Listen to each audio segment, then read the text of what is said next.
I just turned mine down. Good evening, everybody. Before we call to order, I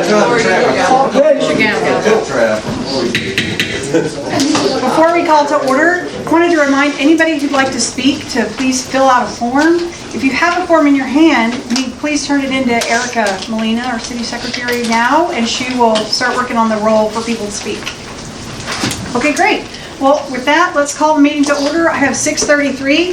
We're going to start with the invocation and the pledge.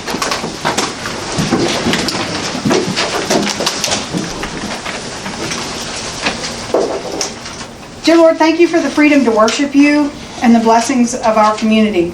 We gather tonight to share with and listen to each other.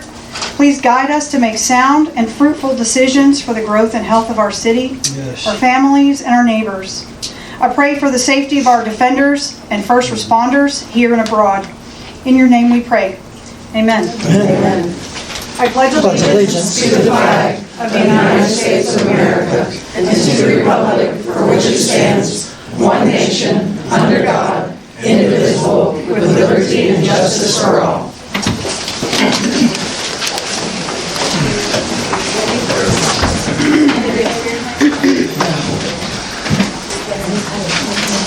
Great. I appreciate y'all turning in the forms. As a matter of kind of a housekeeping before we get started, I want to make a reminder that if you're going to make comments, sign in. We'll call the names in the order they were turned in once we get to that section of the meeting.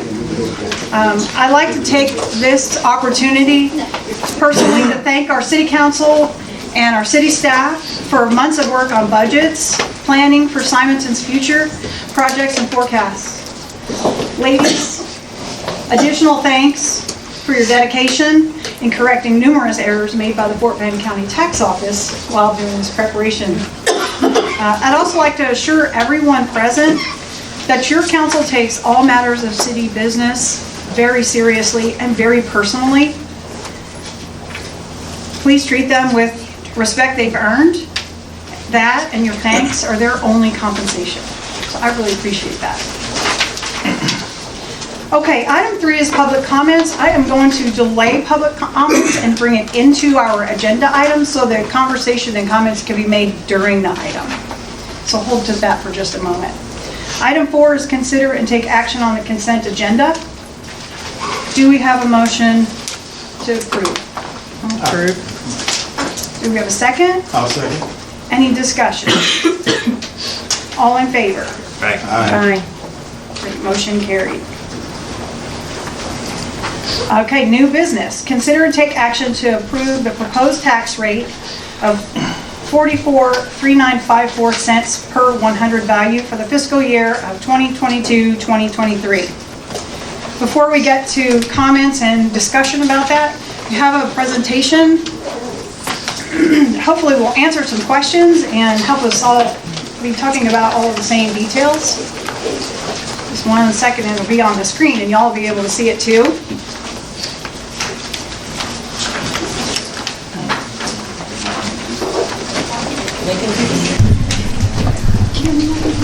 It's like the computer at my house. Do you want to come in? Lay up on the house?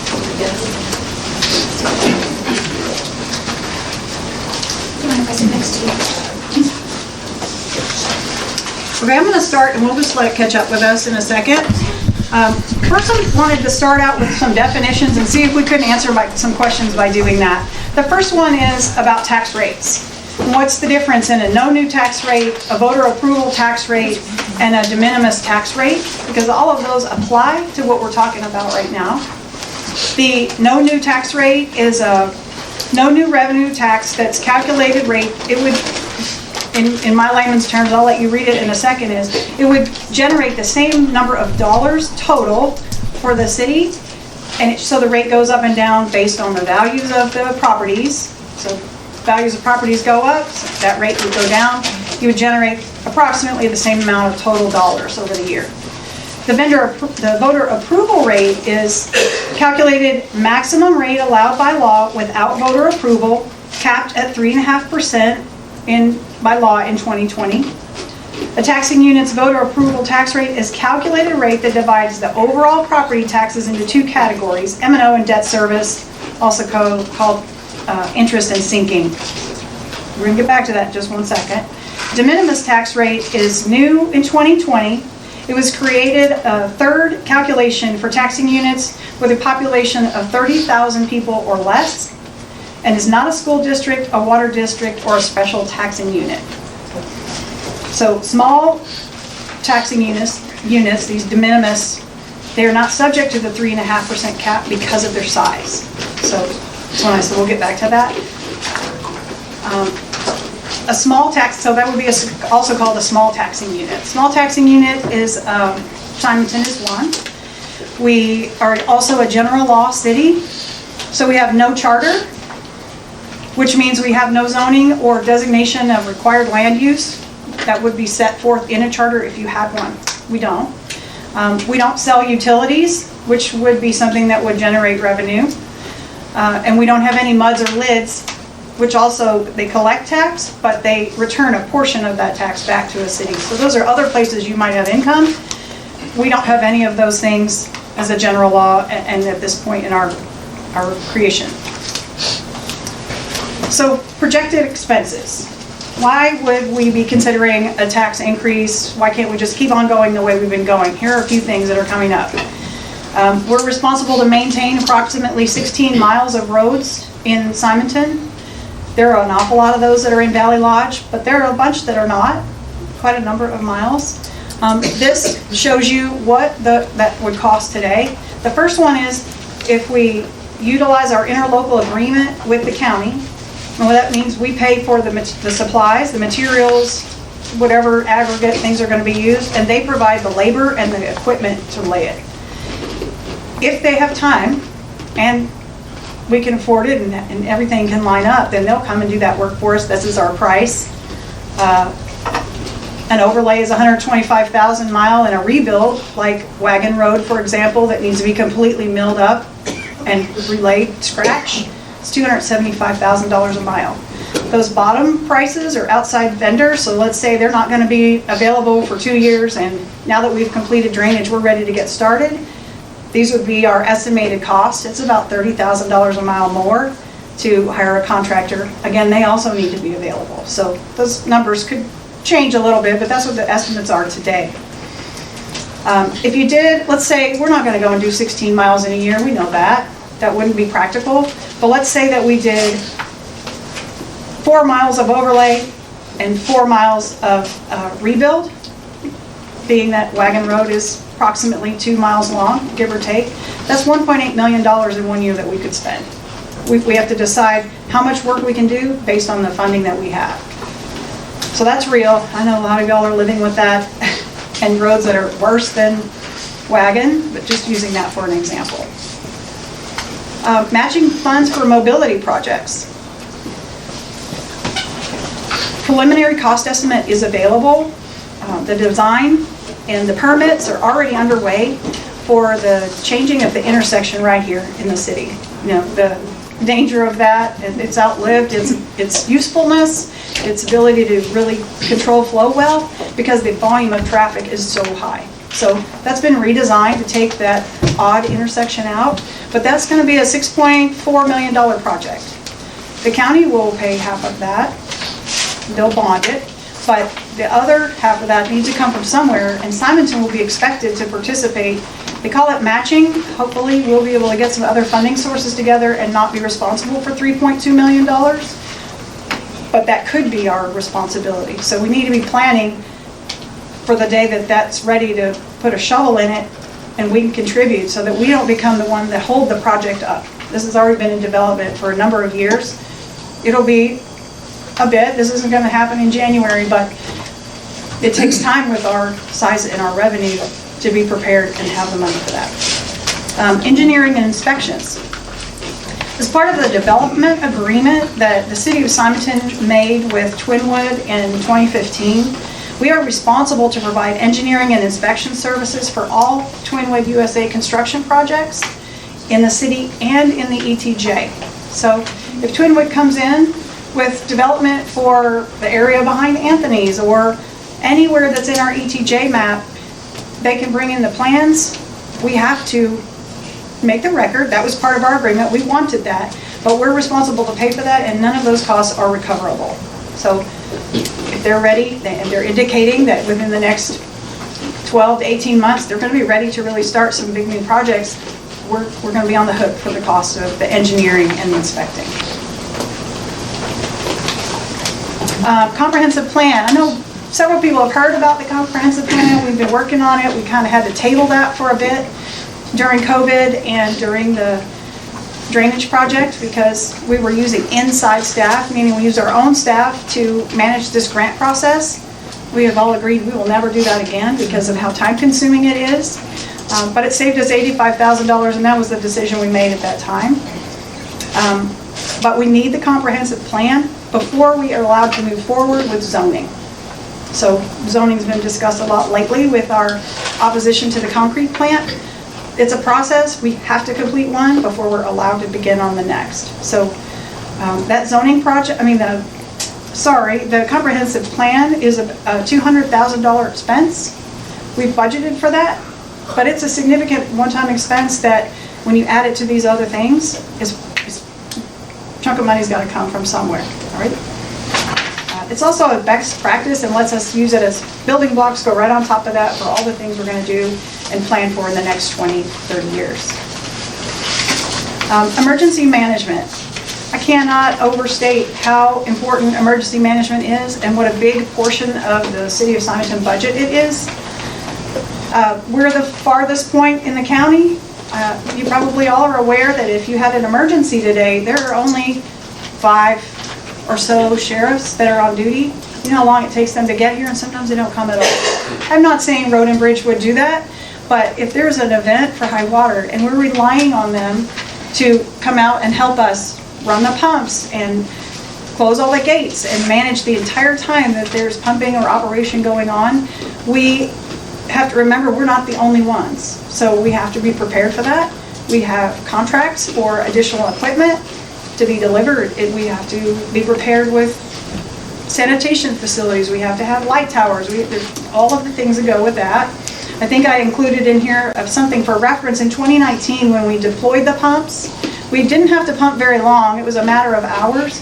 But whether we had run that for 3 hours or if we'd run it for 2 days, we've got to pay for that deployment. That one cost us $125,000. And thankfully, there was no damage from it, but it's not cheap. We also, post 2016 and 2017, City Council made a decision at that time to subsidize the building permit process because everybody was affected at once and we were working really hard to not make the burden any greater. But that cost the city $500,000. That wasn't a budgeted expense or planned for. So when we had reserves available, we spent them. Probably a great decision at the time.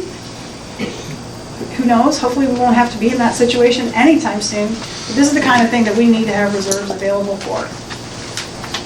And last, I included a slide on inflation just because we all understand it. I know that everybody's paying that out of their pocket already. An increase in tax is not going to be a relief for that. I understand. But a 9% increase that is kind of the standard with the federal inflation rate isn't going to cut it, just like it's probably not for you. 41% energy cost increase already, and that's streetlights and City Hall. We don't have anything that we can cut that's a park or an extra facility because there aren't any. We're cutting everywhere we can. Goods and services, you're seeing that at the grocery store. A real number already is 40% on that. So we just plan for those things in our budget coming up. So here's the proposal. Number 1, there's a correction. I'm going to give you from a really terrible number to a hard number. But when the small taxing unit notice was posted, that came from Fort Bend County Tax Office, and it gave you the number of 143.71% increase in your taxes. That's incorrect. The calculation should be made only for the portion that is increased. So you would still have the original 20 cents or 21 cents. It's still 102.5% increase. but it's not 143. So that's just to make notes, questions. It's double. So the proposal is the same rate that you've seen published, the 44,3954 per 100 value. I kind of gave some definition at the beginning about the no new revenue rate, the voter approval rate, and the de minimis rate. They're all listed here for reference. Council has debated and talked about this and chose not to accept the de minimis rate of 64 cents. 44 would get us to a budget number that we are much more comfortable with and not put that undue burden on everybody at this point. I think I printed my copy early, but next is an example. Sorry, these are the cities around us and what their rates are or what they're proposed. Brookshire hasn't created their rate yet, and they don't have any information to give us, but everybody else, you can see what their rates per 100 are.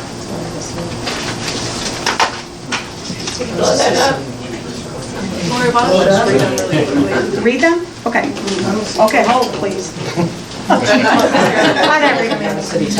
City of Wallace, 69.578.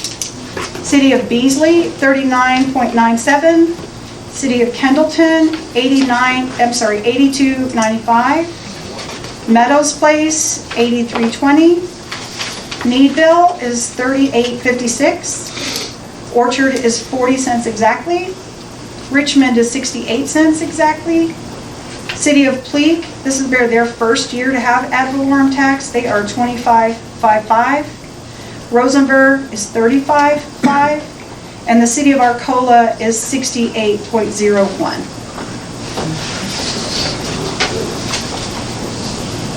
Okay. And then I think our last slide, this is an example. So one thing I wanted to point out, because I needed to know this at first too, is when you hear that your rate's going up 100% or 148%, and you're thinking about that total tax bill that you got, it's a lot of heartburn. That how much money? How much am I going to write this check? Well, what we're talking about here is only the portion that goes to the City of Simonton. So this is a breakdown. This has a $317,000 market value. This came straight off of the assessor's page. This happens to be my house, so I thought I'd make that one a good example because it's also sort of an average price of a home or a property in Valley Lodge. So my city taxes would go from $319 to $777, an increase of $458. But you can also see there what the school tax would be, what the general fund, all of the different items for that.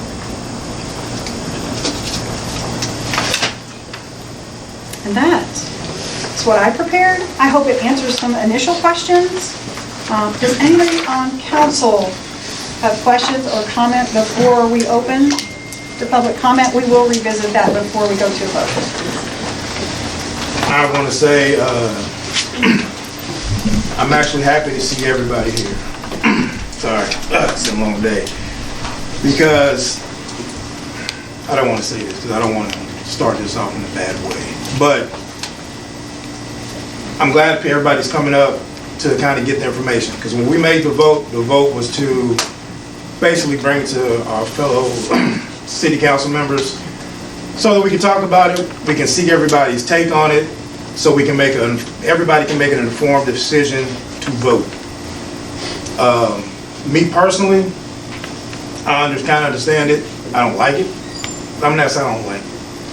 It sucks because what was that, like $400 you have to pay? That's a new bow.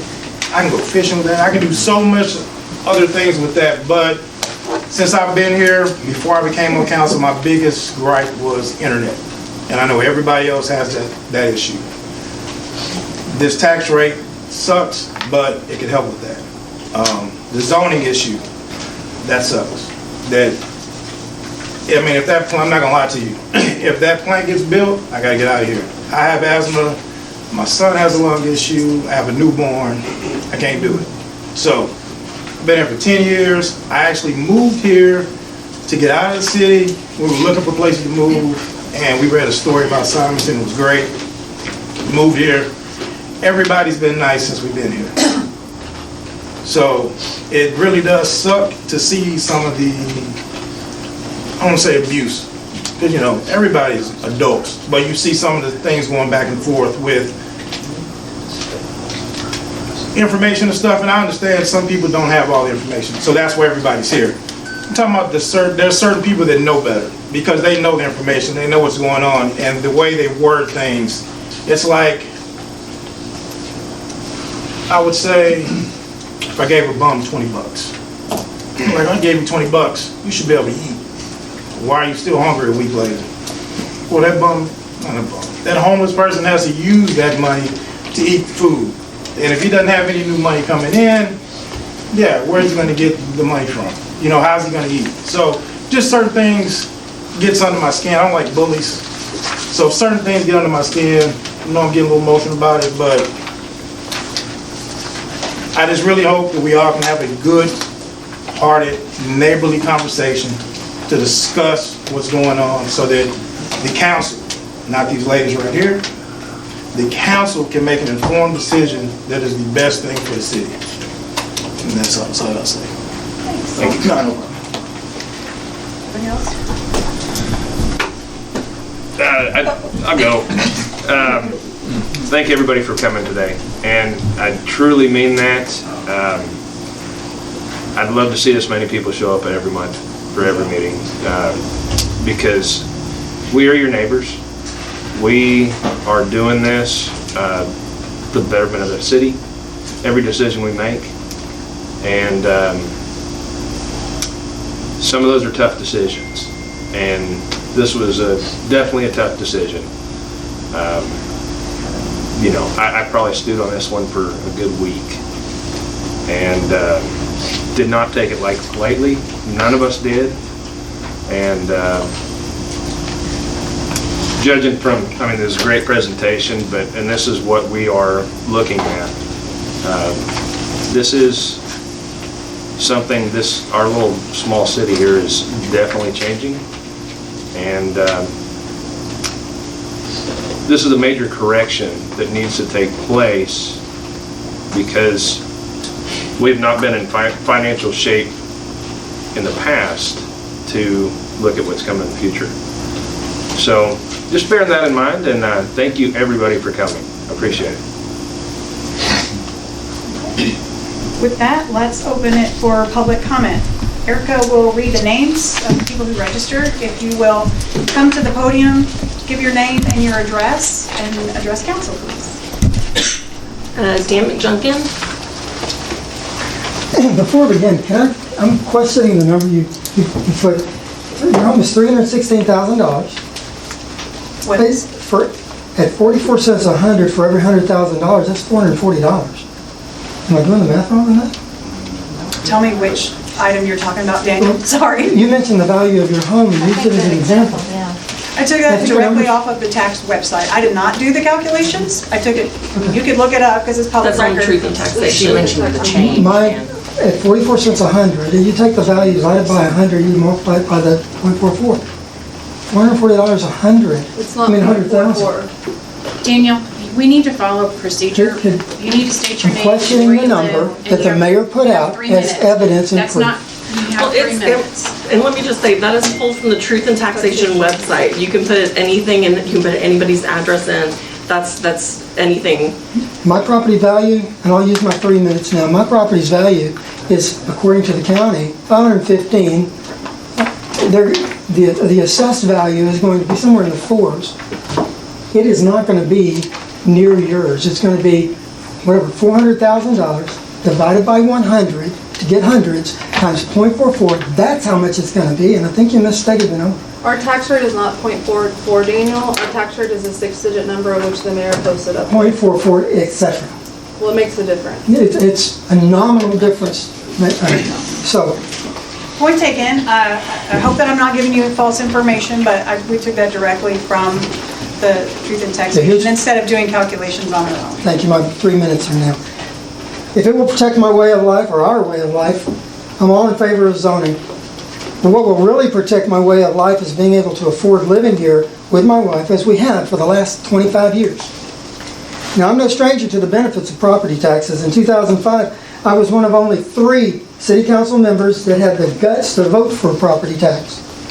Only one other person in this room had that distinction and the depth of understanding it took to come up with it. Prior to that, our city was primarily funded by franchise taxes and 1% sales tax. I supported our road tax as well as our taxes on our 2 economic development corps. As a 3-term mayor of this community, I understand how cities work as well as anybody in this room. Make no mistake, when we adopted our property tax, it was understood that if the rate was to go up, it was to go up with an election.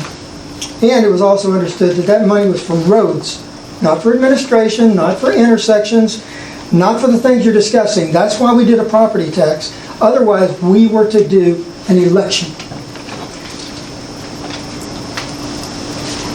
That's how we got here today, and we have better roads for it. Remarkably, we have $3 million in the bank just waiting to have a purpose. Our city has under 900 residents, virtually no infrastructure, no water, no sewer, no police, no parks, no department, and no park, by the way, and no public works department. We don't even pick up our own garbage. All we have is roads, and even then we depend on the county for their maintenance. And Mayor, we never rebuilt 4 miles of roads and overlaid 4 miles of road in the life of this city in the same year. Hadn't done it. The city reserves should be maintained for 1 year's revenue. That's reasonable. It's not simply the city's pot of gold war chest for pet projects. I understand things are coming. When Twinwood develops, their property is going to pop and we're going to have all the money we need. Our property values, our tax rates should come down. But jumping the gun on this is going to push people like Jenny and me out of the community.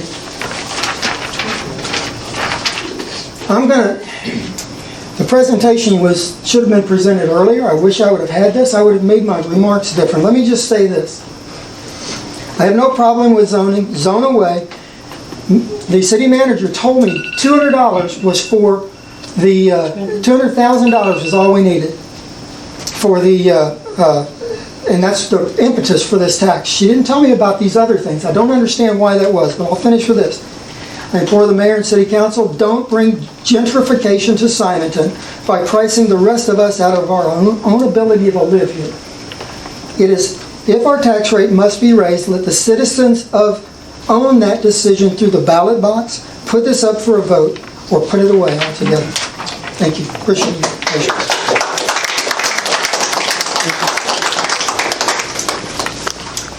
Next, we have Sherry. Does anybody want to respond? Just going to respond. I do want to make a comment. Mr. McJunkin mentioned that we've never repaved 4 miles in the city. That is an incorrect statement. 2 years ago, we actually paved Nels Road and Barnes Road. We did an asphalt overlay.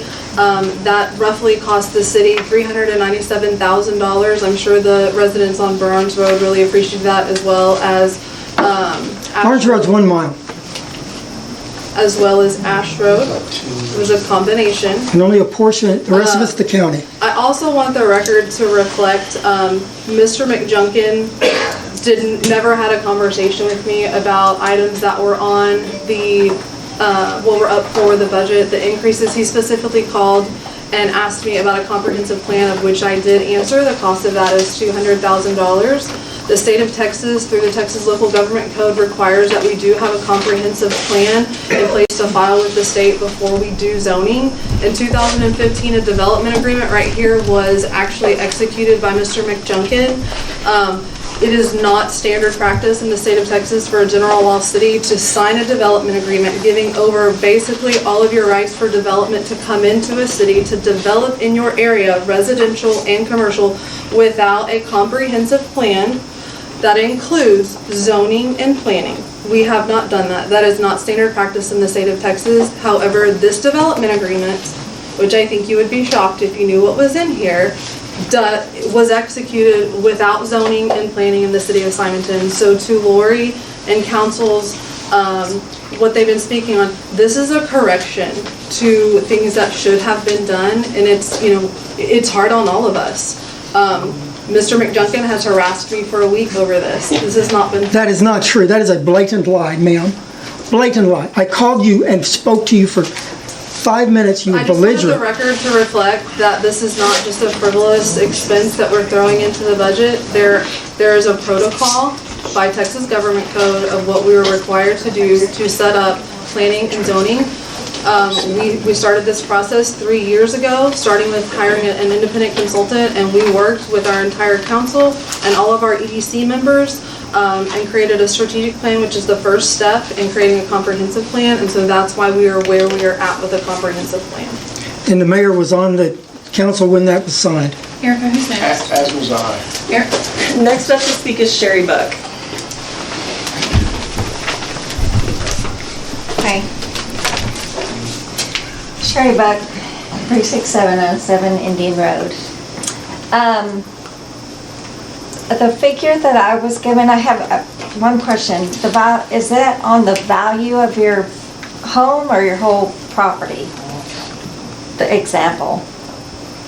That'd be the taxable value. Yeah, So the I whole can speak property. to that. It's probably, so you have a homestead exemption, you have exemptions that run through your tax record. So, like Mr. McJunkin said, $500,000 for his home, his taxable value is, after you take exemptions, is probably 65 to 70% of that. So it's probably similar. Okay. So if you're looking at that, there's exemptions that come Because off. it seems more like a home value, the 317. With all the property that we have, it seems like it would be more than that. So that, number one, that was my Sherry, we can pull up question. your Oh, can I hear it? Not right now. We could pull that up so that you can see it, or you could pull it up. So, and the second question is the example I was giving, because I asked on a $300,000 home, and the increase I was given was $1,300. So So if you were to that's take, doable. right. So if you were to look at your tax bill, your personal one, and look at the city, the line, just the line that says the City of Simonton tax, Okay, that's where you get your foundation number. And just for round numbers, since this is about double, you could look. So if you're paying $500 right now, you It'd be could count that it'd be approximately $1,000. Okay. You need to do the appropriate math, but just to be able to look at it easily, you can do that on the county, Portland County tax. okay, my second thing was, I was comparing to Katy, and it looked like it was about the same rate as Katy, and it just seems like we're not there yet. It just seemed, I don't have a problem with an increase, I just think it's too much, too fast. I mean, I'm good with increasing every year. I mean, we should have been doing that all along, but to go from, Can I address that comment you just made? If we should have been doing that all along, we wouldn't be doing this right now, because we would have been increasing if previous councils were more fiscally responsible. They would have increased to protect the city, and this happening right now. This is a course correction. We don't want to wind up looking, I don't know if anybody from Beasley is in here, getting run over with development because we don't have our plans in place. We're damned if we do and we're damned if we don't. And If right we now, don't do Sealy is it, dealing with that. and Sealy is dealing with, and Brookshire dealt with that. Brookshire got run over. I don't want to be like Brookshire. Stacy. And, no, there's still Let Sherry time. finish and then you'll address her at the end. But, sorry. And next question is the tax just for the city limits? It's not for ETJ? All right, that's all. I would just add, Sherry, that when you compare to Wilshire, Katy, they have so much more commercial, so they're able to, they're able to budget with less than ad valorem because they're getting more. So. Yeah. Also, the thing about Twinwood, I've lived here 31 years, and I've been hearing that the whole time I've been here. So hopefully some of these projects are really They are. going to There come are to. permits moving ahead with Portland County with them. That's why we think that it's accurate that within the next 12 months or so, they will be moving forward. Okay. Thank you. Thank you. Next up is Faith Haley.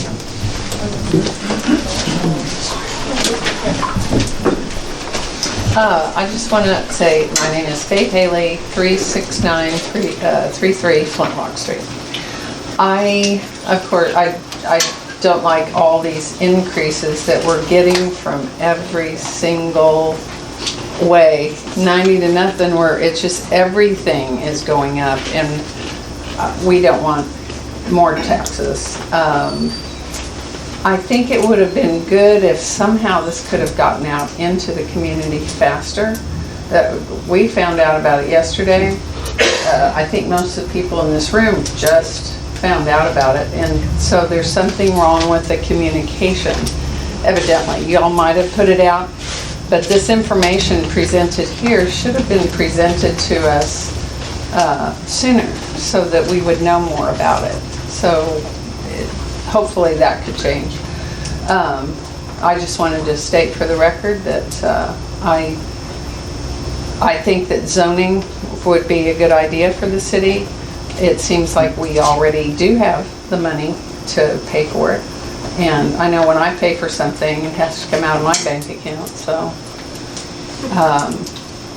I just wish that y'all would take into consideration before you actually do this and let us, vote on it instead of y'all just taking action. Thank you.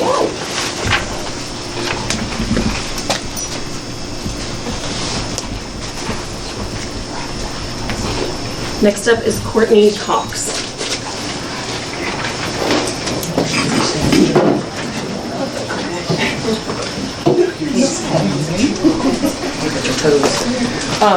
My name's Courtney Cox. My address is 719 Pony Lane. And kind of back on what Sherry was bringing up, the example that you gave, albeit your home, and please don't take offense to this because I have no idea where you live, but I know that a lot of people in this room may or may not have fought their county appraisals. Mine went up $175,000 on my home and the 1 acre, not including the $53,000 they tried to go up on the back acre.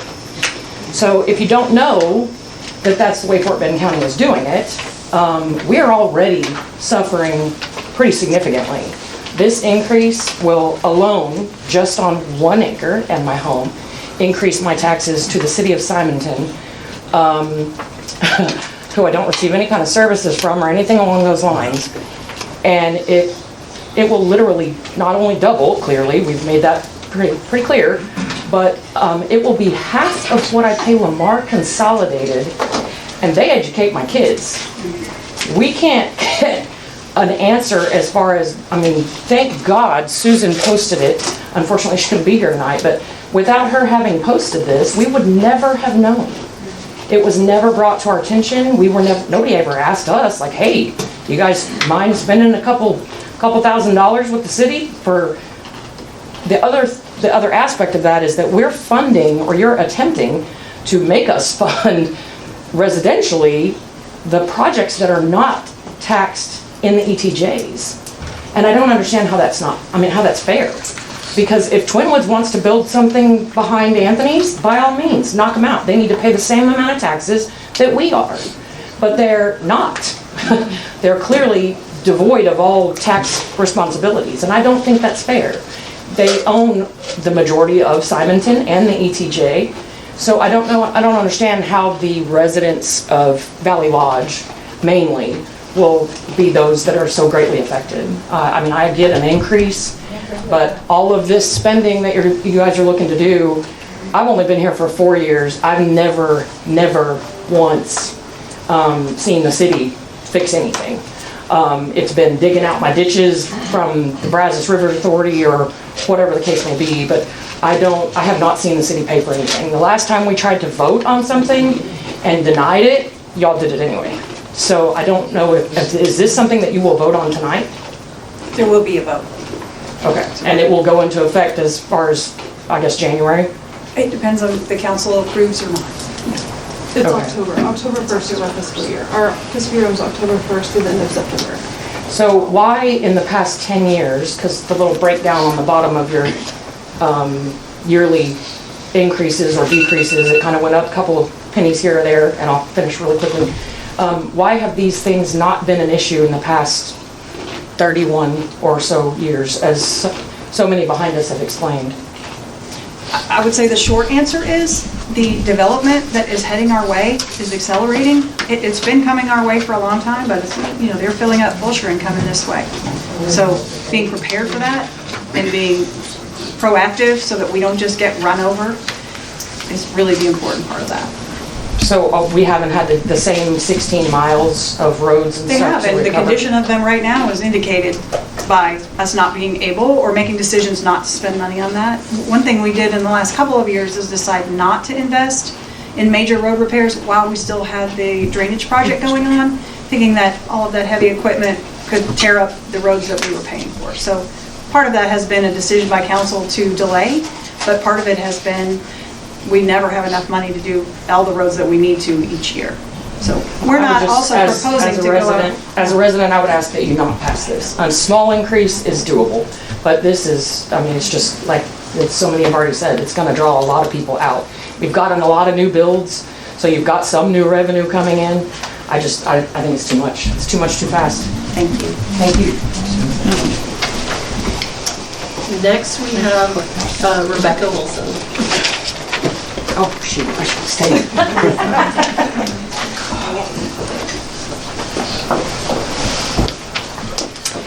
Hello, I'm Rebecca Wilson. I live at 1105 Tony Lane. A lot of things you guys have touched on and answered a lot of my questions. But I did have a question regarding the zoning, where our construction has already got a permit and it's under, with TCEQ, they're debating it or whatever, but they've already applied for it. Where they've got that in our zoning, and we do the zoning, and we approve zoning to not have them here, is their permit grandfathered in? Because they already applied for it before you guys have got the zoning done. Would they still be able to come in Simonton as a concrete, because the zoning wasn't done? If they predate any rules about use in that area, then they would be. It is zoned, okay. But also to be clear, zoning doesn't prevent a concrete batch plant from coming into your city. Okay. Zoning only indicates zoned areas within your city. So Okay. residential, commercial, you have dual zoned areas that can be residential and commercial, then you also have the industrial option. So depending on how that zoning is crafted, and unless you go in there and in your zoning, you specify concrete batch, you cannot have concrete batch plants in a commercial or an industrial zone, Okay. it would still be allowed. Okay, thank you. Also, the information that you shared was very informative. Thank you very much. I'm in like jaw drop with the Twinwood information because I didn't know that, and that is a big bill with his infrastructure plans on what he wants to do, and holy cow, how much money we have to pay for him to develop. And if he does his development plan with that map, because I've seen two, and I know he has big plans, if he follows through with his father's plan, he changed it to his plan, and now, I don't know, that's a lot of money. It is a lot. I just want to point out that it is engineering and inspection only. Okay. I mean, But not it's that still, that's it's costly, insignificant, but you know, it is. and he I don't doesn't want pay to have the taxes. impression that we're paying for their bill. Right, It's not and I'm under the case. impression that ETJ residents or landowners don't pay Simonton tax, correct? That's correct. Okay, so that's like, we're footing the bill for people that are in ETJ. They have a voice and they're like, oh, we're for this, but they don't pay it, I'm just like, So an I example. don't really want to hear. You're finishing. And for effective current bill, my current bill at .44 is gonna go up $900. And if it takes effect in 3 months, it gives us 3 months to come up with $900 to pay our yearly taxes.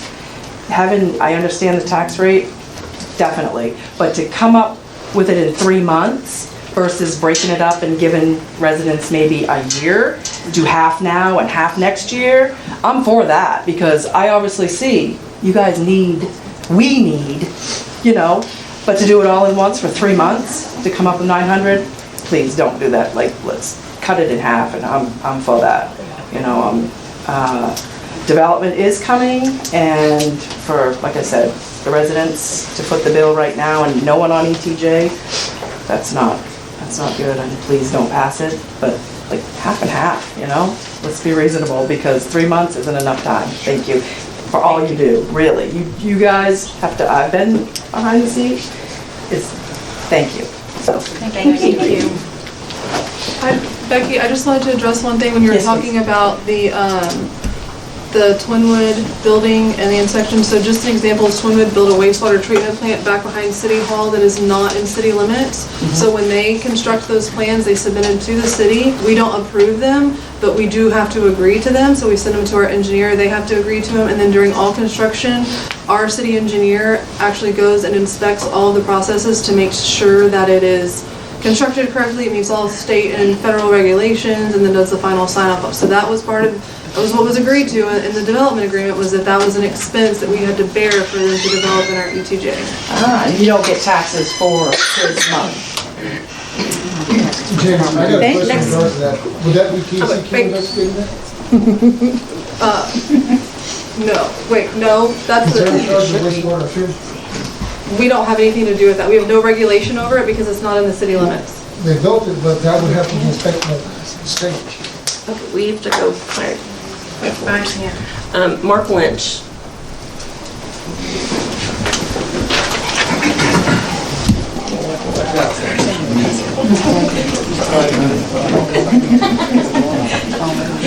Well, I want to thank council for you letting me come. My name is Mark Lynch. My address was 38209 Bronco Road. That's now a vacant lot that belongs to FEMA. And just to be clear, you currently, just for the record, you don't live in the city. I do not. Okay. I do not, but I have a lot of connections. I was one of the 2 of the 3 votes that established ad valorem tax in the city of Simonton. Back then, we did it for 2 reasons. Number 1, the city was dying.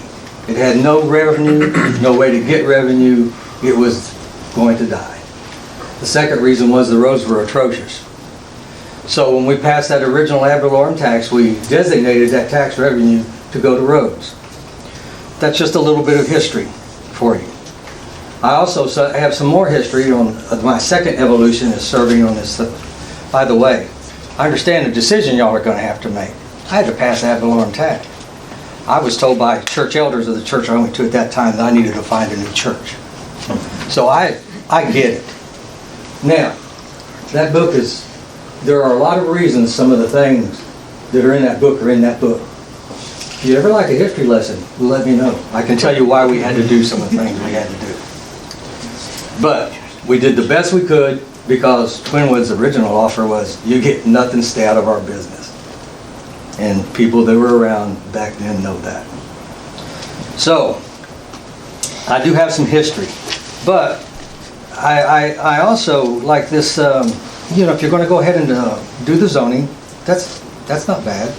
$200,000. In a city that's only 2 square miles with 800 people, I can't imagine that if you put that out to bid, that you couldn't get that done cheaper. Also, you've probably got a good amount of money in your EDCs. Having that survey done, that study is part of economic development. Why not have EDCB split the cost or take the whole cost, whether it costs $200,000? Hey, city pays 100, EDC pays 100. You got money in the EDC that's not doing anything. Do something with it. Maybe between A and B, they can pay for the whole thing. So, to your budget on some of the other stuff, I'm not going to get into detail because it's nitpicking and it really doesn't have anything to do with this. But something that you do need to revisit if you're not aware of this, and this is all of you, revisit the Twinwood agreement, because keep in mind that any tax over 15% on any property that was included in that, subject to that agreement, only get 15 cents. You can't tax them any more than that. That's it. You can have $400 per 100 tax. It won't matter. And all of their property that was subject to that agreement is exempt from zoning. Relook things. Okay? Now, and in closing, I would just like to have everybody keep in mind that the purpose of a city levying taxes is never in order to amass wealth. The purpose of any ad valorem tax in any city is to provide municipal services and infrastructure for the benefit of the taxpayers and the citizens of that city. Thank you for your time.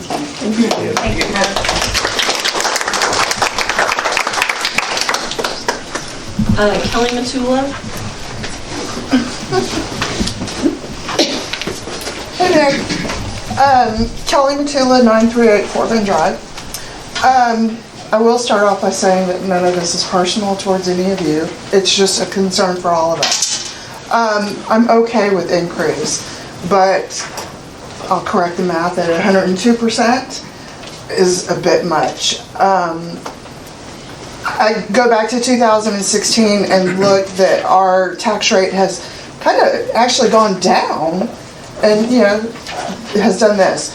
Why haven't we gradually addressed this? I personally am going from $863 a year to over $2,100. That hurts when we're already in an economy that is not affording us to have these extra added on to us, especially with short notice. But I will ask this, and it's going to sound very snide, but whose oversight is to blame for this? For not having a gradual increase over the years. And maybe no one's, I don't know. Maybe you're trying to give us grace because of the flood. There may be 100 excuses, I don't know. But anyway. Talking about the concrete plant, you know, we all felt betrayed by that. And we found out by accident that they even filed for permit because we were putting up fireworks signs. How did y'all handle this any differently than that? I received a phone call on Tuesday to tell me this was going on and was on your website. And once I got to your website, it still took me several minutes to actually find it. And I think it's because that small tax unit just kind of, no, well, that can't be it, you know, because this is by no stretch of the imagination small. But point is even if you looked at the calendar, it didn't even show up until yesterday afternoon.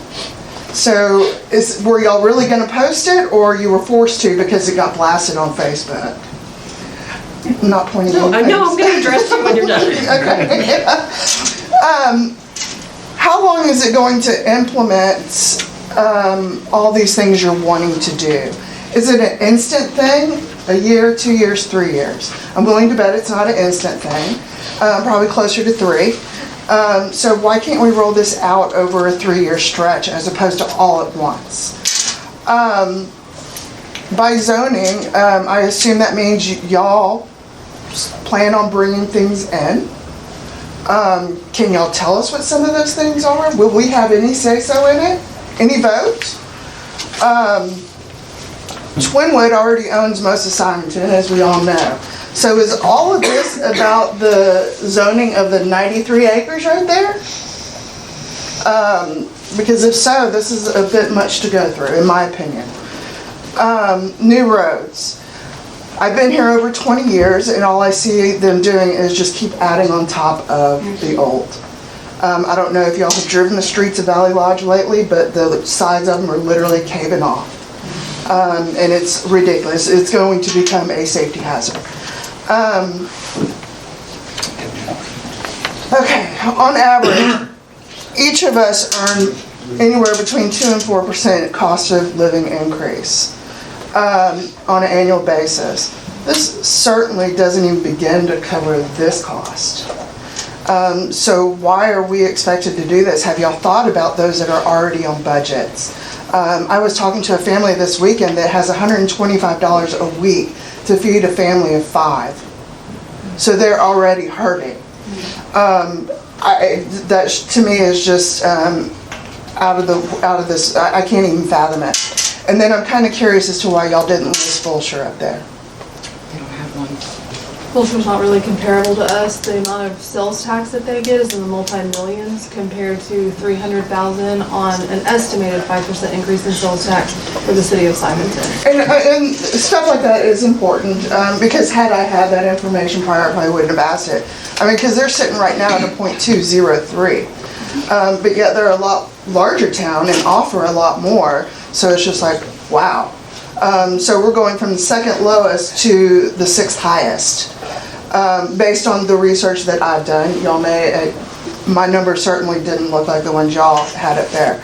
But anyway, I would seriously ask y'all to reduce it, at least by half. Come down to 50% at least. And let us do this over some time and not all at once. Thanks. Thank you. I would say, so to your question about why haven't previous councils done this over time, councils for years and years and years in Simonton have done everything they can to relieve the burden or not increase the burden on property owners. It has been the decision of each council each year.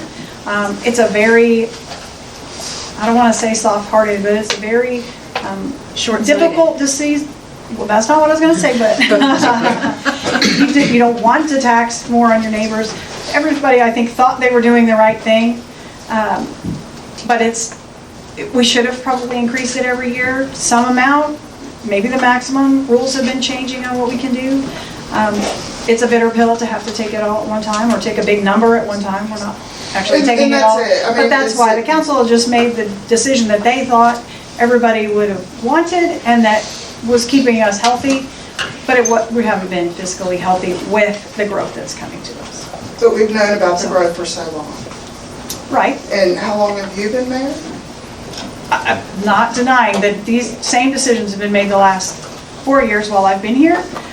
Same thought process that I just outlined. If we could keep the burden low, great. Well, I didn't know that this intersection was going to cost over $6 million and what our participation might be. Just those things that are now coming to pass. So, do you want to address about the notice? Notice was posted 72 hours before the meeting, which is the law. So it was posted, the website was posted the next morning, but I only legally have to have it posted out here, and that was like a glitch on our website getting into it. That was a problem, technical difficulty. As far as small taxing notice, that's put it when we have the information, and I think what's being left out here is that we don't get, you're all asking like why we didn't have it sooner. We don't get this information from the county, and the county was very late this year. I mean, we didn't have that information to post, so. Erica, or any of you, I don't make a habit of getting on the city website on a daily basis, and I wouldn't have on Tuesday had I not received that phone call. Well, is this not something that might have been worthy of nixel or something like that?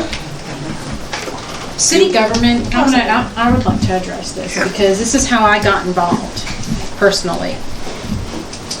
You live in a democracy. It is your job to stay informed, and it is your job as citizens to find out the answers to questions that you have. If you don't like something and you don't know what it is about, you have to ask. That's why we have being spoon-fed things. We know that we needed to ask something when we didn't know it was even happening. Budget happens, and the budget happens and is planned every August across the state of Texas. All cities have to do it every August. That's all taxing entities as well. Yes. Your MUDs, LIDs, school districts. Not to say that we can't communicate. I mean, if that's something, if y'all want a nixel, that's not to say we can't correct that in the future and make sure that that goes out on nixel. You know, if that's what y'all would like, I mean, we can certainly accommodate that. Those ladies do everything they are supposed to do to inform the residents of city council meetings and anything that we're doing. They do it exactly right by the law. But even, I know she said the law says, she said 72 hours, so, I mean, 72 hours, there's no reason to wait until you have 72 hours. You can do it sooner. Well, that way people can know, that way we can communicate about it. So, but the thing is like when you're building an agenda, if I post it a week before, I might have to take down and cancel that and go back in and go back. And so it's not recommended by the state that you do it that way. That's why they give a 72-hour notice. It can't be changed after once it's posted for 72 hours. 72 hours before the meeting, the agenda is the agenda. I think cannot be changed. Is better than nothing. Or at least a heads up, because you came up with the 44 cents somewhere in the last 6 months. No, Nixle's the So best. we would have all been a little bit more better prepared had we Well, no, we understood that didn't this was even topic of conversation. Well, Came from our attorney and through this county process within this last week. So we haven't had the numbers. 2 weeks. Okay, pardon me. Been working on it for 2 weeks, and we've sent it back for correction to the county multiple 13 times. 13 times, exactly. It's crazy train working with them. We should have had this months ago, and they're not having a success on doing what they need to do to get it to us in a more timely I manner. believe it was. But Cody adding that made something the- like Nixle is a perfectly great idea and something that we can. Right. I believe it was Cody that made the comment that it was recommended that it actually be double. Should we expect the other half to drop next year, or? I think council looks at every year individually. It depends on what, if we have more commercial, it depends on what values are, it depends on. And like we said, this was the correction. That's why this was as major as it was this time. I can't say that it won't go up next year, it won't go down. Typically, cities, the more population they get, the more they can decrease or ad valorem taxes because they get other revenues. You start getting sales tax and things like that. But, yeah, to your point, I mean, I can't sit here and promise that it's going to stay the same, or, but I don't see a major correction coming. This was because of the last 10 years. That's kind of times are changing a lot. Okay. Who's next? We're gonna move on. Go right ahead. Okay. Bruce Allen. They've asked the questions I was going to ask. Okay. Thank you. Thank you, Mr. Allen. And then we have Sarah. Yes.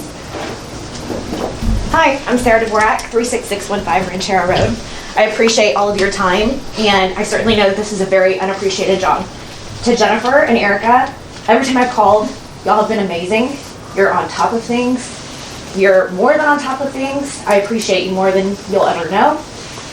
Small town feel is something I love. That's why we moved here. But we moved from another small town to this small town, and the taxes were not nearly what they're going to be for us now.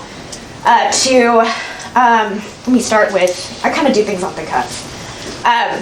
To Courtney's point, our taxes increased from the county, our tax value, excuse me, or they wanted to increase our tax value $150,000, and our side property an additional $50,000. So if you can imagine and plug that into the numbers that y'all presented, we're already getting screwed by the county. It's tough. It's really, really tough. We're about to swallow a major pill this year. It's not something that is easy on anybody. We live on Ranchero Road, as I spoke before. It was so awesome that y'all were able to secure those bids for the county to come in and improve roads. But you both know, we don't have really nearly a road, and we definitely don't have ditches. We don't have lights. I've never used the city services for pretty much anything. So I'm wondering where in the budget that comes into play. I know that progress is coming. I certainly want to be in front of it. I don't want to be in a traffic lane like we are already hitting in Fulshire. I get that. But I think that there's a time and a place, and instead of being like the county and kind of saying, hey, take it up the rear, why can't we just do this in stages? You know, we're Simonton for a reason. Why screw each other?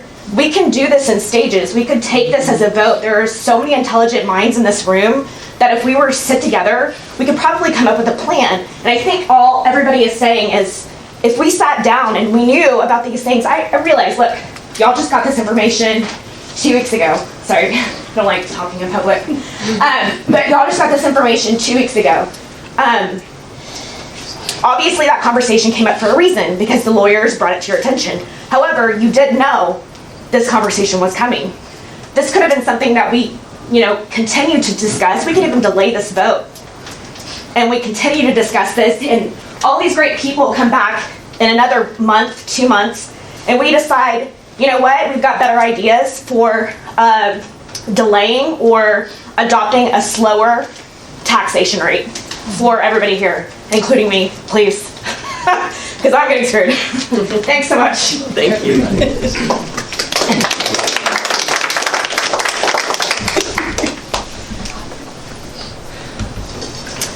That's all we have. Okay.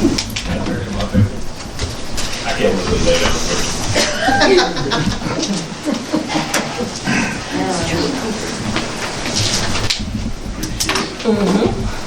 Ryan Bates. Ryan, while Ryan's speaking, if there was anybody else who didn't turn in their form but wanted to speak, now is the time. You get a minute and a half because you believe.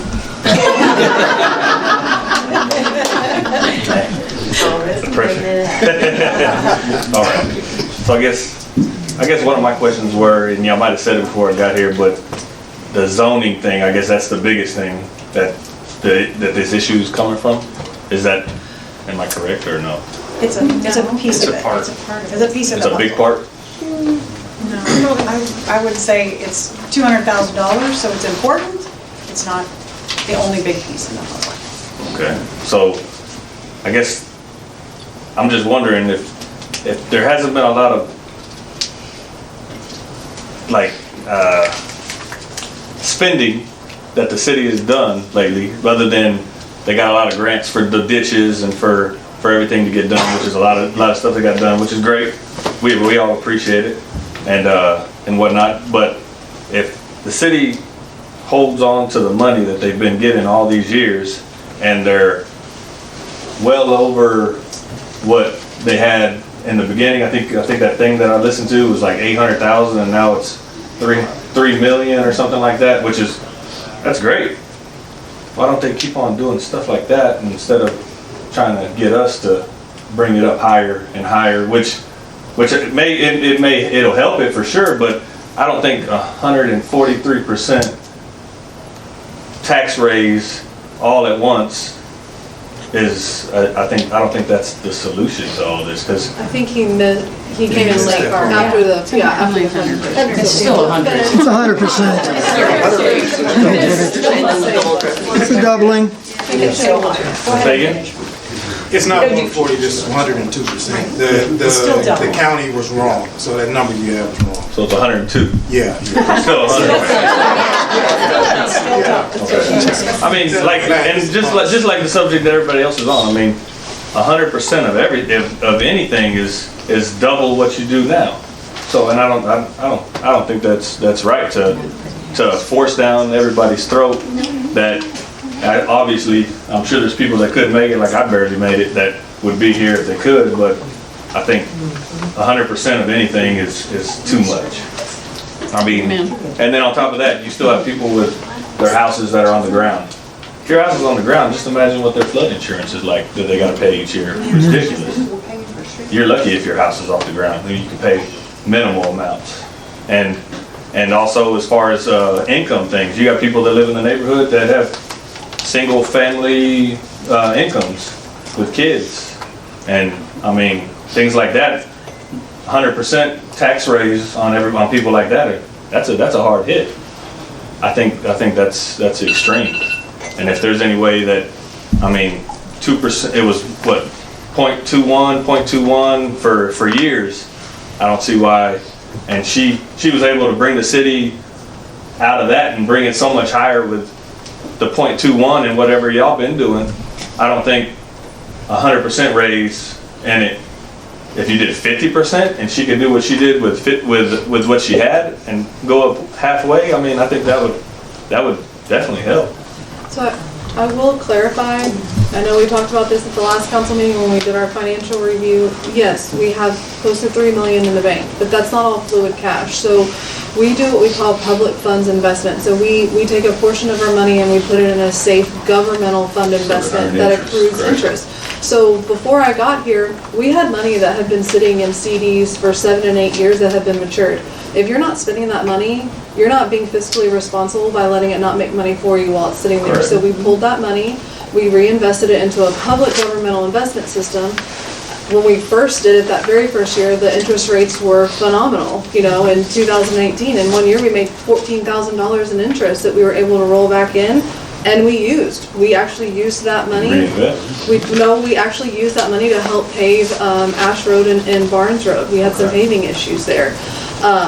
So that's not liquid money that we can just go to the bank and say, can I take out $1.2 million to do this? I hear that, but at the same time though, if you go up 50%, not 100%, that is liquid money that you can And keep in mind, invest more in. and this is get more not something money. that like, I go to council or Erica goes to council, they say, these recommendations come from the county and then they come from our attorney and they look at it and they say, there's a problem here.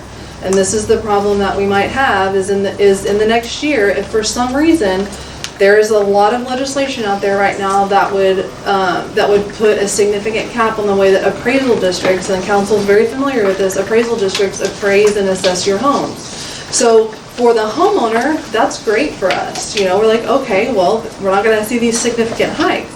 But what that happens is that it affects what we call the no new revenue rate. So there is a potential, which I think Cody mentioned it earlier, the city of Sealy dealt with it this year. They actually, their values went down and their no new revenue rate was in a deficit this year. So That's because the year before they went so high. it's a game. It's a complicated game, and that's what we've all realized is that this tax thing is a complicated game. There's a lot of factors like in our But even court. though it's the county and a lawyer, I mean, yeah, the county, I mean, it's the county. That's all they want is money. A lawyer's working for them, so of course they're gonna say what's in the best. The attorney's working for the city, yeah. It's our city. But I see what you're saying, but they're gonna say what's the best interest in the city for a short term. So to get where they need to But they're go. looking at long-term health of the city. Right, what the I keep wanting to say the engineer, what the attorney is saying and the calculations are telling us, if you don't make a move right now, you are never gonna recover and you're gonna be run over and be behind. And they're- putting that in layman's terms, that's in my terms, Yeah. but, so they're not just saying, it's probably a good idea to take it. They are sounding the alarm bells and saying, if you don't do this now, you are not gonna be able to keep up because of the development. And the recommendation's So- actually .66. 0.64. 64. That was recommended. That was recommended. .64 from, and y'all went 4.4? So we split the middle already. And I know you don't see that, but that's what we did is we took that recommendation and we split the middle already. So while it seems high, their recommendation was a lot more favorable. And I know that you missed a couple of the presentation in the beginning. Although there is the comprehensive plan, we did go over some projected expenses, just bullet points. There's a lot of, kind of talked about the price of doing roads, and there's an intersection fix that's going to be coming, $6.4 million. We're expected to match, not sure what percentage, but could be up to 50%. So that's 6.4 million. So these aren't small projects. These aren't. It's just PowerPoint. Yeah. Take a look over that and see what you think. But All good. I mean, I know y'all live here too, and I know y'all probably don't. Oh, maybe not, but we don't want to pay that much more. I just don't think that it's hurts us too. I don't think 100% of anything is right, because I mean that's just doubling everybody. I don't think that's a good amount. 50 half at a time, I think that would be more reasonable. I mean, it's just one of those things, and if there was one person on the council that thought that, or two or three or however many people that thought that it wasn't a good idea, and it came to this, then it's definitely something that should be looked into a little bit more and maybe rethought. Appreciate it. Thank you. Okay. If you just state your name and your I had address. my name on the list and it didn't somehow appear. Oh, I didn't get a form. I signed that. I'm Charles Gregory. I No, signed it. there's a separate form. You can speak after this gentleman. Thank you, Commissioner. Hi, I'm Paul McGowan, live at 9412 Barnes Road. I guess I keep hearing the word that Simonton's going to be run over. Okay. you keep talking about that. I haven't heard, I think I've heard a couple of questions kind of asked about what you guys have known in the past, what you're seeing, what's gonna happen. I'm assuming this is Twinwood getting ready to do stuff. You just said the word again, run over by something. What are you talking about being run over? How is our city going to be run over, taken over, and be able to create that many more issues for us that we need these additional taxes to be able to stop that from happening? What's coming? Tell us what's coming. Okay, well, sorry for using a bad term, if that's a bad term. I don't mean to incite fear or upset with that terminology, but what I mean by being run over is you get businesses that come in and there's no way to direct where they go, what type of businesses they are. We do have some ordinances. We don't have the ability to do tons of enforcement on things because we're an interlocal agreement. We're relying on somebody else. So we're going to need to be in position to have our own law enforcement. We're going to have to be in position when the county tells us you're big enough now or we're stretched for resources that we can no longer honor the interlocal agreements or we need to end the agreements. So at some point, and indicators are telling us that that's coming sooner rather than later, we need to be in position for that. One thing we need to do is codify our ordinances, which is a process that you hire a company to do. It's part of the project that would be developing our zoning and our comprehensive plan, so that everything matches. There's not anything that contradicts something else. There's not, if there's anything missing, if there's anything that needs to be amended, it's a big project. That's something that will protect us, but it's not codified today.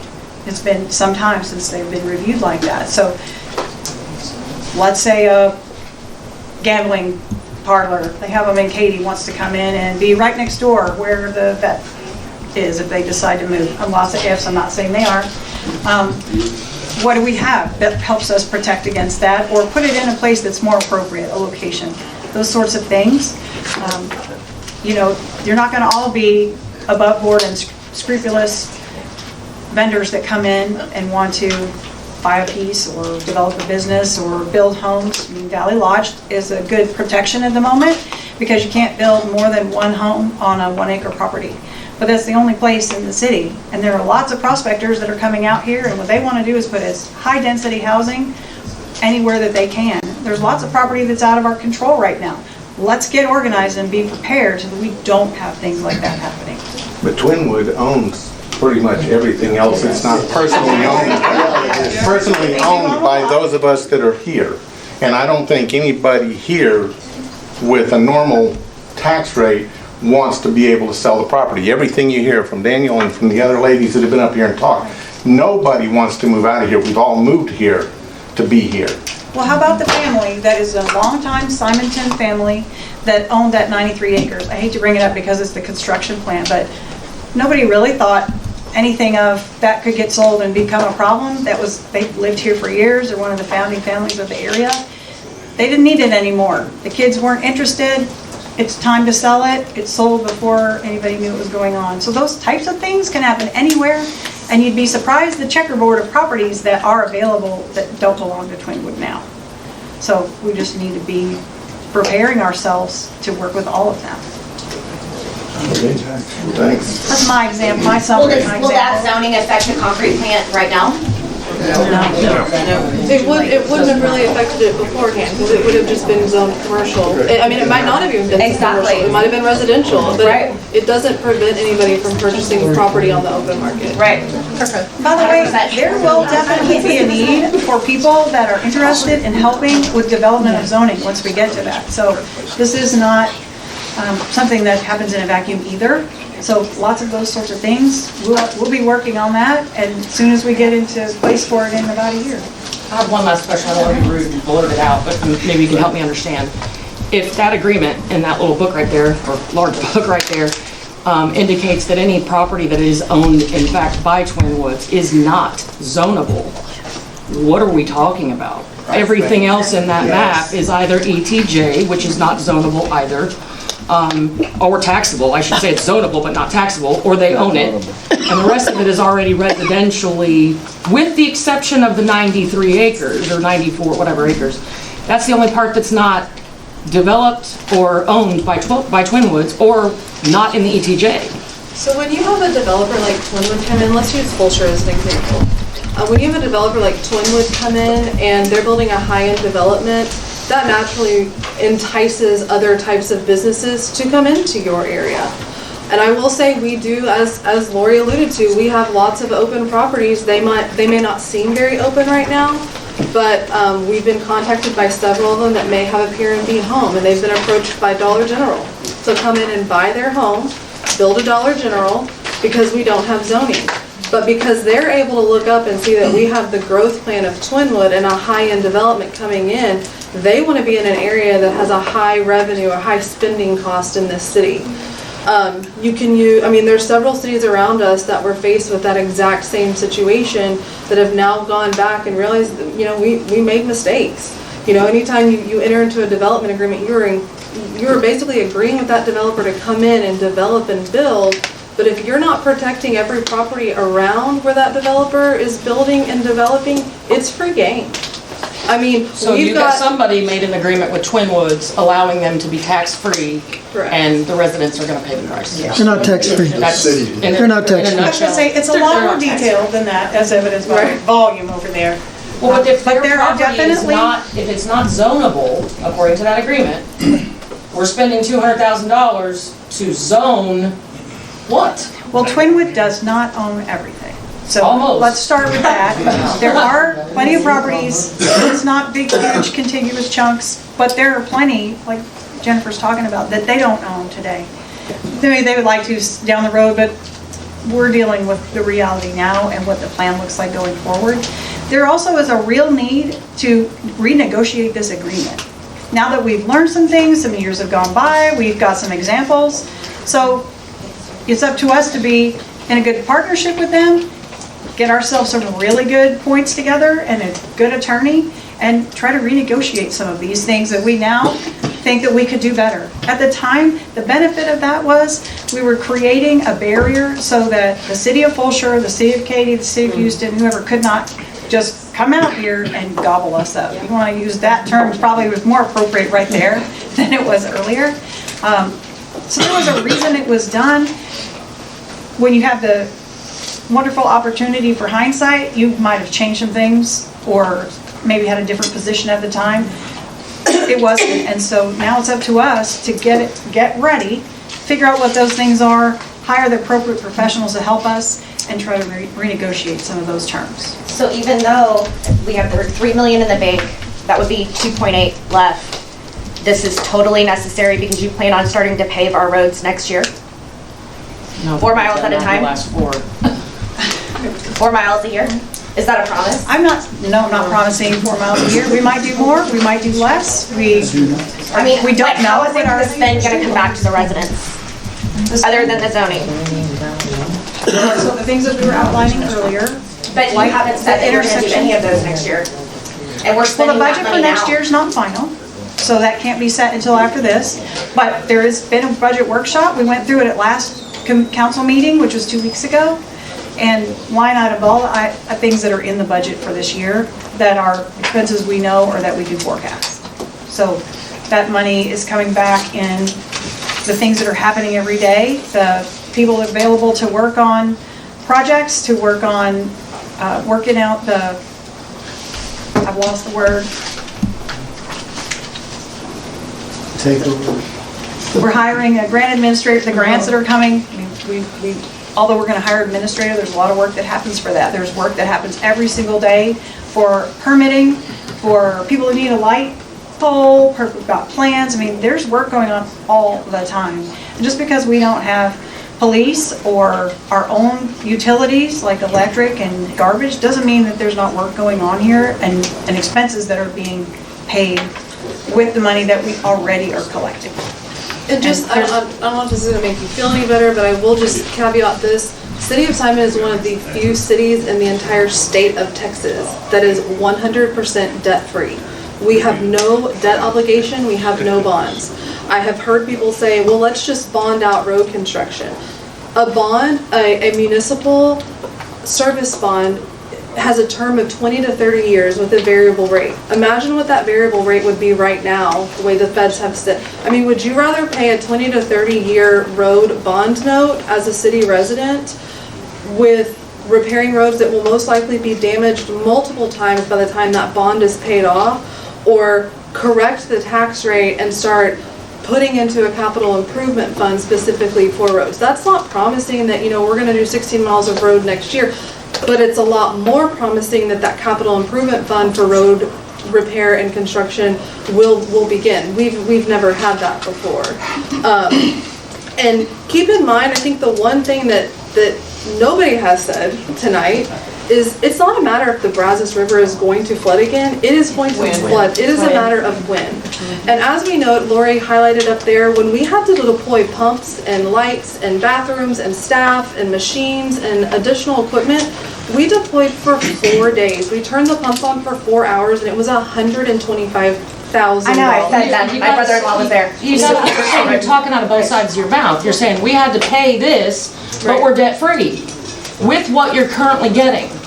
Now, you want to up that 100%, but we're debt-free. So if we exhaust if we're debt-free because we don't have any debt service obligation, but if we exhaust what we have in our reserves to pay for a road obligation or to pay for a comprehensive plan, and then a hurricane or a high river event comes and floods, who's going to pay to clean that up? Because as FEMA did like last time. No, ma'am. Absolutely not. I mean, they may not have helped with roads, but I don't see that there's been any road construction, at least in Valley Lodge. We did all the ladder roads. I will correct you there. We did all the ladder roads 3 years ago before you moved in, and that was post. I've been here for 4. Well, for 4, we did all the ladder roads after Harvey, and then we halted the rest of road construction or any kind of repairs until after the drainage project was through, which just finished a week ago. Which was $1.5 million. So because of the damage that all the heavy vehicles and equipment would do to the roads. So when the attorney made this decision, as far as notifying you guys or whatnot, as far as debt increase, recommendation, whatever, did they recommend on any level that deal be looked at first, seeing as how it's changed hands into the son's ownership now and not the father? That's a false statement. Council has addressed that. Council has talked about doing some renegotiation work and actually budgeted for the coming year to have some additional legal counsel come in to help renegotiate some of the context of the agreement. So prior to doing the increase, because we're paying for everything they're doing. No. How do you get? Because they're not the attorney that would represent us. No, I'm saying we're paying for everything. Sorry, that Twinwoods is wanting to develop. The residents are the only ones that are affected by that because they're clearly not zonable or taxable. I'm not understanding your question. I'm sorry. Well, I'm just curious. I mean, if the attorney made this suggestion, clearly you guys sent it to us a couple days ago, but nobody ever looked at the agreement with Twinwoods to say, hey, maybe we should look at this side of things because this is a multi-million-dollar corporation that owns over 5,000 acres right in between here and I-10. Maybe we should look at our agreement with them and talk to them about some taxing before we go slap the residents into next week. That's never been a thought. I mean, just out of curiosity. Like, there's no way the city can bring ETJ properties into city limits so you get tax dollars from them. Like residents that are in ETJ and they like to speak up and say, yeah, I'm for this, but they're not paying you into the city, city taxes. Is that possible? I don't know about ETJ, but. The bad part of that is unfortunately the state legislature changed that 2 years ago to where cities cannot annex. That's what the people in the ETJ have to opt or ask to be annexed into the city. So that has changed for cities like us. We can't go to Blessington Farms and say, we'd love for you to be a part of our city, we'd love to annex you in. Blessington Farms has to come and make that request to us. Yeah, because that's not But why do y'all make this decision? We have an actor that wants to speak. So, Mr. Gregory. Thank you. If it's all right with y'all, I need to sit down because I have football knees that need to be replaced, and so it's a little painful to get around. My name is Charles Gregory. I live on Maverick And as a point of history here, I was on city council when the development ordinance first begun. Was honored to serve with Mayor McJunkin and some of the other members of council at that time. I'm also an attorney, so I can tell you a lot about how that came about being, and set the record straight on what's going on with Twinwood. It's not a multi-million dollar, it's a multi-billion dollar entity. And at the time when we had that, the city was represented by Olson & Olson, and they were paid for by Twinwood Development. So it was kind of the wolf guarding the hen house, except I was a bigger wolf. So what we have on that desk there, when I left to run for state senate in 2014, was about half that thickness. So what all this is leading up to is this. Council, for the last few years, has been remiss in utilizing the opportunity to create sales tax revenue and not raise revenue by ad valorem taxes. And you've done nothing. There's not a for sale sign on any piece of city property here, and I've never seen one anywhere.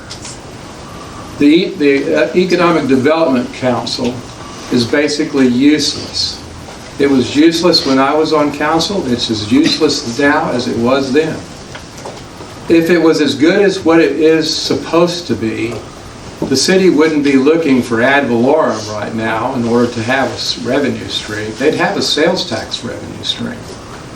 If the city was proactive in dealing with the postal services about posting mailboxes and things like that, then all the sales tax revenue would not be going to Wallace. So there's a lot of things here that the council would like to shift the burden to the taxpayers, but that's completely unfair. The reason that it's not only unfair is it's ill-conceived. Because there's other ways in which the city can raise revenue, and when I was on council, we didn't have $300,000, much less $3 million to play with. So I'm not lecturing city council because your job is very difficult, as was ours in 2013 and 2012. And your father before you that was on council, Lou, was a very good mayor, very good councilman. And so we were very lucky to have good council people on city council.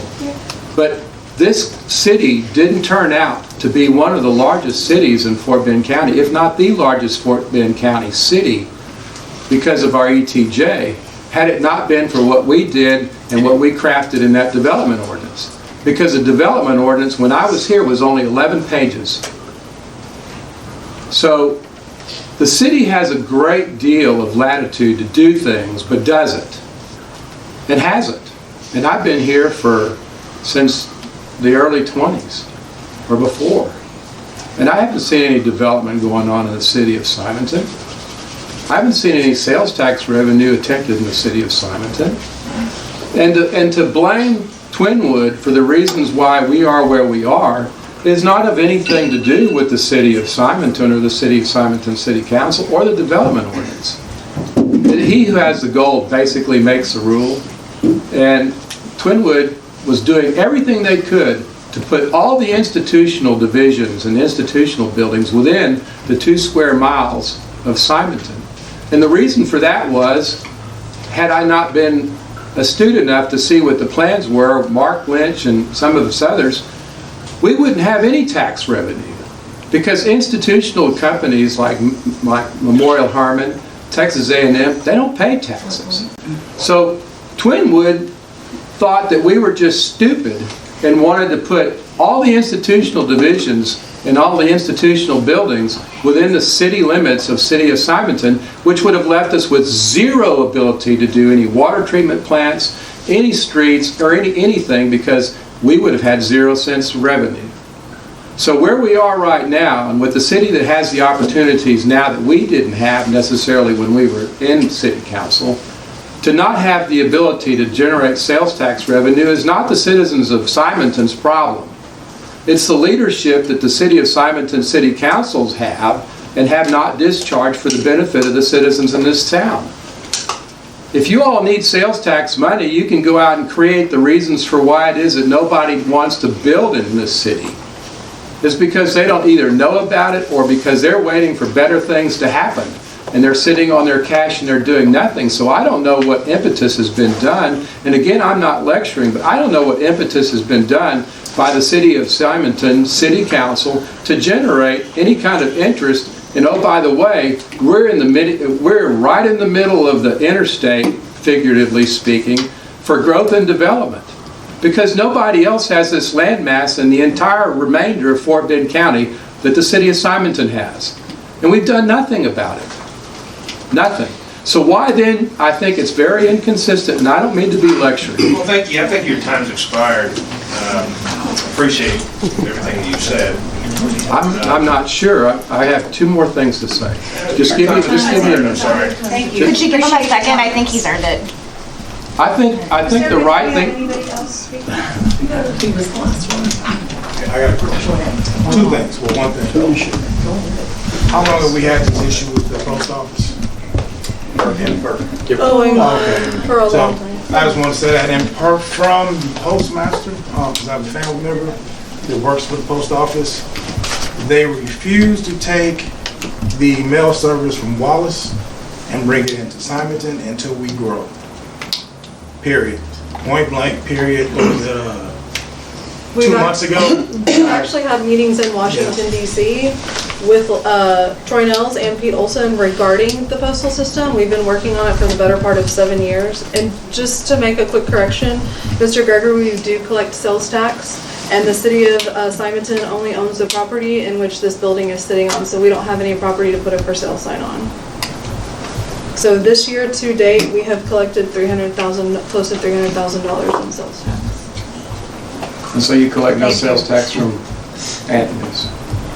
Excuse me? You collect no sales tax from Anthony's? No, we do. Okay, well, you didn't mention that. No, that's the I total just sales mentioned tax. it. It's the total sales tax. And we also collect the mixed beverage tax for their alcohol sales. Okay. Okay, I appreciate everybody coming, making comments. I've got a page of notes. Everybody's been listening intently. I've been watching. It's time for us to take action on the item. We're going to, I'll read it. We're going to consider and take action to approve the proposed tax rate of .443954 per $100 of value for fiscal year 22-23. Do we have a motion? A motion. I second. We have a second. Any discussion? I would like to discuss just for a minute. I think there's been a lot of valid points. I know you guys have your opinion, I have mine. Some of them overlap, some of them don't. I do know that I've been on council a couple of years, as have some of the people here as well. And so, one of the situations of doubling the tax rate in 1 year is a lot. And I think that's everyone's here, that's their concern as well. And maybe not making up for it in 1 year might be a responsible thing as a city council. There's other numbers we could look at. I know we've already taken the 64 down to 44. So, is there another number of maybe half of what we've discussed? Or I know it's not just an arbitrary thing. I know, we have a $4.99 limit is what y'all explained before, probably when I got here. So we can't, we didn't go above that for a reason. So is there just an idea? I've been here a couple of years. We've kept it low. To do a 100% increase in a year is a lot. And obviously the citizens of our town are frustrated with that as well. I'm frustrated. We're going to be paying that same tax rate. And based on everything that we have heard and been educated with from numerous sources, this is our city's best course of action to maintain fiscal responsibility for the health and growth of Simonton. It's a huge bullet, but we're all paying it too. Stacey, I agree. Very empathetic of you, Stacey. I agree that the city needs to be healthy, and the city has major expenses coming to it, possibly in the next 6 months, maybe the next 18 months. Fixing the intersection in Simonton, that's not just for Twinwood, that's for every Simonton resident here that would like it fixed, and I would like it fixed. I know there's major expenses coming towards the city, but putting all the burden on our citizens in 1 year doesn't seem fiscally responsible either. Being a citizen of the town, I'm being taxed as well. So, just something to consider. Thank you, Jake. Thank you. Thank you, Jake. Thank you.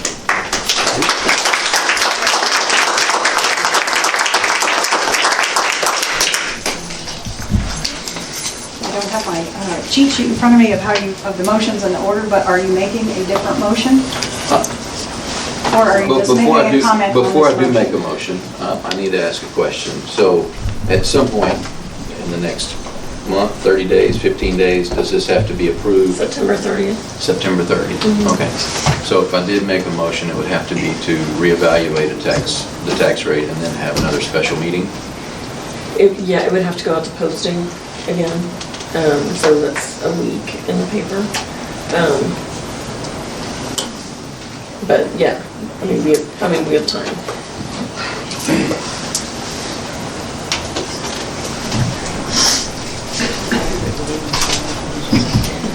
But you kind of have to, so.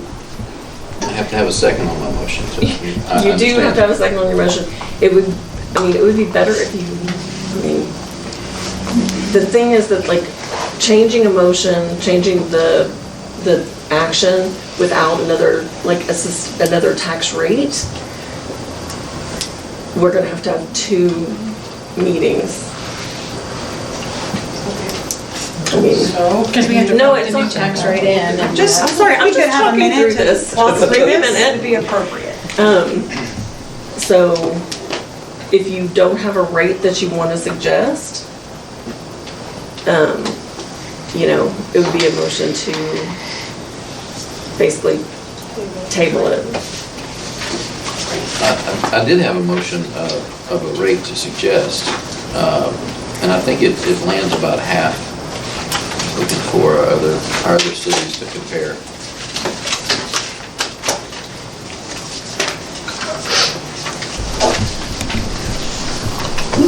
Sorry guys, just bear with me for a moment.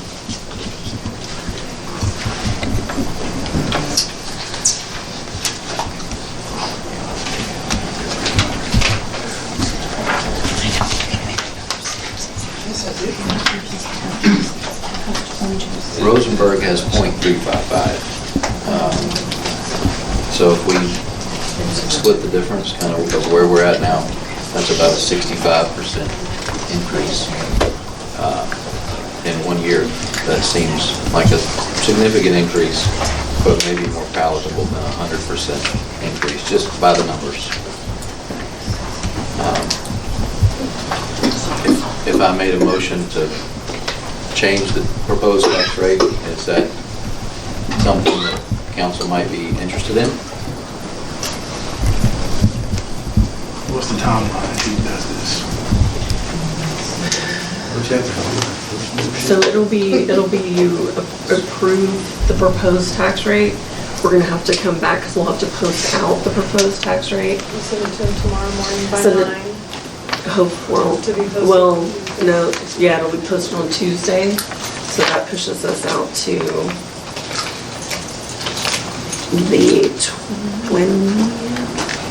the 20th of September. It's cutting it close for the budget. Well, we'll have to do it all. You can approve. We can do it all in the same meeting. We can They have a changed public that hearing and law. all You that. can do it. Yeah, it'll just be a long meeting. Okay.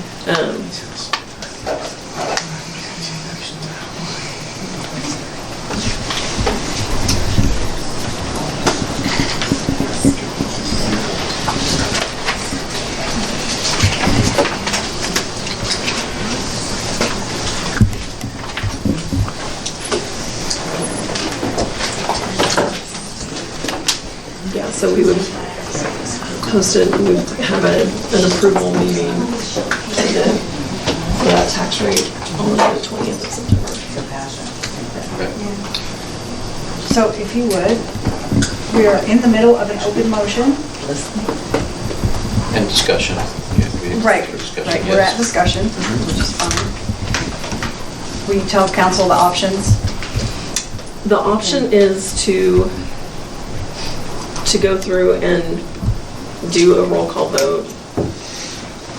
But if Jake wants to make a motion to propose a different tax rate for this, that's what we'll do, but it'll be a proposed tax rate. So actually, his motion would be to, Can I make that motion in the middle of the? well, I'm thinking. We have to stair step it. Yeah. So that's why I'm walking through this. So the motion would have to be to dissolve this action here, to dissolve the current proposition of the 0.44 tax rate in light of your, and then we'll go through that, accept the motion. Separately. Yeah, yes, and then you'll make another motion to propose the new tax rate. So you gotta propose to dissolve this, and then you're gonna make another one. So we have to go through the council motion. needs to vote to approve Correct. Jake or not Yes, to right. dissolve this motion. Absolutely. Right? Do you understand that? So he's gonna make a motion to dissolve this action. Y'all are gonna vote on that. And then he will have to make another motion to propose a new tax rate. And if it's not seconded? It dies.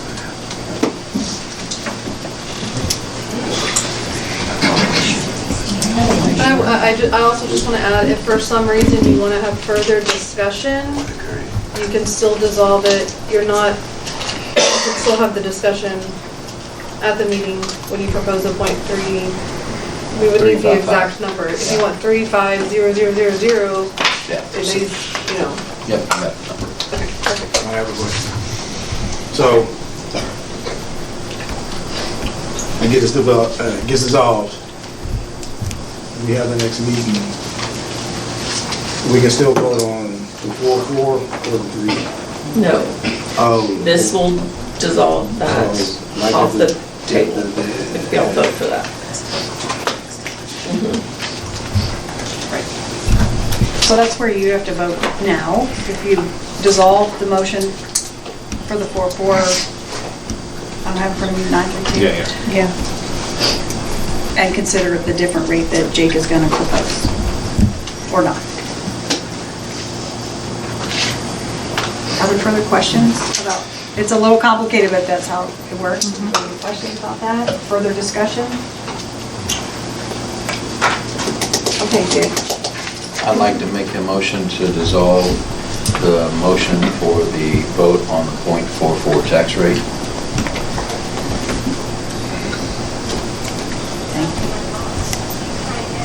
Do we have a second? No way. Okay, if we have no second, then that motion dies. Yeah. And we continue with the vote. Tell me if I'm doing it wrong. Continue with the vote on the 443954 tax rate. Someone needs to run the council. Yes, yes. All right, so we will have a roll call vote. Ms. Erica? James Bialis. Stacy Goatee. Aye. Cody Turner. Aye. Thomas McLemore. Aye. Jake Davis. Nay. Thank you, everybody. I appreciate your service. Thanks, everybody, for coming. We are adjourned.